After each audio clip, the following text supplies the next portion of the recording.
परिस्थिती हळूहळू गंभीर रूप घेत आहे।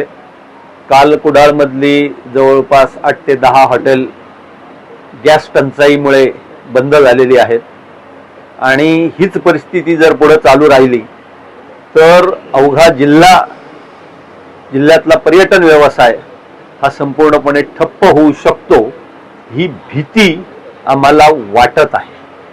आज आम्ही सगळे एकत्र येण्याच्या पाठीमागे आणि भूमिका मांडण्याच्या पाठीमागे हेच सगळं महत्त्वाचं कारण आहे की सरकार किंवा सरकारचे प्रतिनिधी असलेले प्रशासन किंवा आमचे लोकप्रतिनिधी याच्या संदर्भात एकही वाक्य उच्चारत नाही आहेत। परवाच्या दिवशीच जिल्हाधिकारी कार्यालयाच्या ठिकाणी शांतता समितीची बैठक झाली, त्यावेळी जिल्हाधिकाऱ्यांच्या समोर आमच्या तालुकाध्यक्ष जगदीश मांजरेकर सावंतवाडीचे यांनी हा विषय मांडला। त्यावेळी जिल्हाधिकाऱ्यांचं उत्तर होतं की याच्या संदर्भात मी काही सांगू शकत नाही, माझ्याकडे शासनाकडनं कसलेही निर्देश आलेले नाहीत। आणि म्हणून आम्ही आता मागणी करतो आहोत की जे काही पुढे वाढून ठेवलेलं आहे ते आम्हाला स्पष्टपणे सांगा।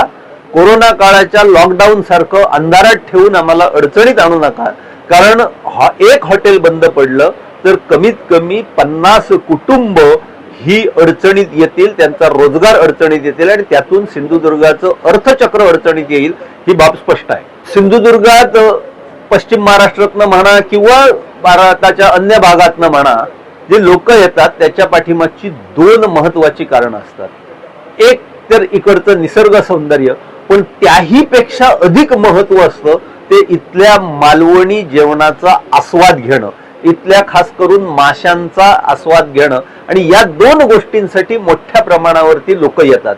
जर म्हणजे आज परिस्थिती अशी आहे की घाटावरून येणारा प्रत्येक पर्यटक हा आपल्या संपर्कातील व्यावसायिकाला फोन करून विचारतोय की तुझं हॉटेल चालू आहे की नाही, आणि जर ते आहे म्हणून सांगितलं तरच आम्ही येतो आहोत अशी भूमिका आहे।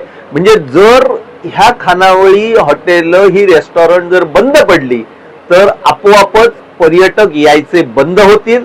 पर्यटक यायचे बंद झाले की अन्य ज्या पर्यटन व्यावसायिक आहेत, मग ते स्कुबा डायव्हिंगची इंडस्ट्री असो, मग ती वॉटर स्पोर्ट्सची इंडस्ट्री असो किंवा अन्य सेवा पुरवठादार असो, काजू कारखाने असो, रस्त्यावरती बसून निरनिराळ्या वस्तू विकणाऱ्या, त्याच्यानंतर फळफळावळ विकणाऱ्या ही सगळी मंडळी असो, ही सगळी मंडळी यामुळे अडचणीत येणार। कारण आज सिंधुदुर्गाची अर्थव्यवस्था ही पर्यटनावरतीच आशा लावून बसलेली आहे, कारण आंबा आणि काजूचं पीक आपल्या हातातून गेलेलं आहे।